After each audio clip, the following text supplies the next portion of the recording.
पहले ही मैंने आपसे जिक्र किया, आपने पूछा कि ये जो सर्वे जमीन की हो रही है उस बिल का भी हाल वही होगा, क्योंकि ये जो बिल लाने के लिए जो ढिंढोरा पीट रहे हैं कि कमिटी ने रामनाथ कोविंद की कमेटी रिपोर्ट सौंप दी। हाँ, तो कमिटी में थे कौन लोग? कौन लोग थे कमिटी में? आपको तो सर्वदलीय कमिटी बनानी थी ना। आप सर्वदलीय कमिटी बनाते, सर्वदलीय कमिटी बना करके उस पर गहन विचार विमर्श करते, उसके बाद का कमिटी का रिपोर्ट आता, तब हम मान सकते थे कि नहीं, जो भी निर्णय आएगा वो सही आएगा।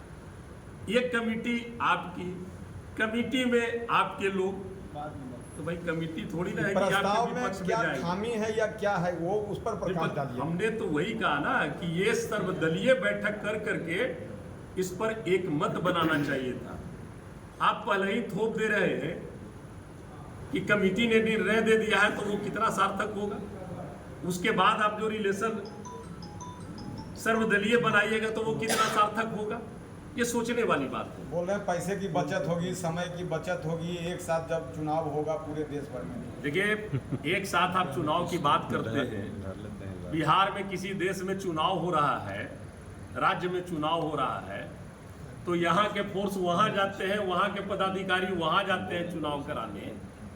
ये सारी बिंदु पर देखना होगा। आप भी ग्राउंड लेवल से हैं, यहाँ भी चुनाव होता था तो आप देखे होंगे कि कहीं फेज में चुनाव होता है और क्या स्थिति होती है। अरे गाड़ी तो नहीं मिल पाता है भैया बूथ पर ईवीएम ले जाने के लिए। कई बार आप ही लोग न्यूज चलाते हैं, तो ये सारे चीजों पर गौर करना होगा। तो राष्ट्रीय जनता दल इस फैसले में साथ नहीं। हम कह रहे हैं अभी फैसला कहाँ हुआ है यार?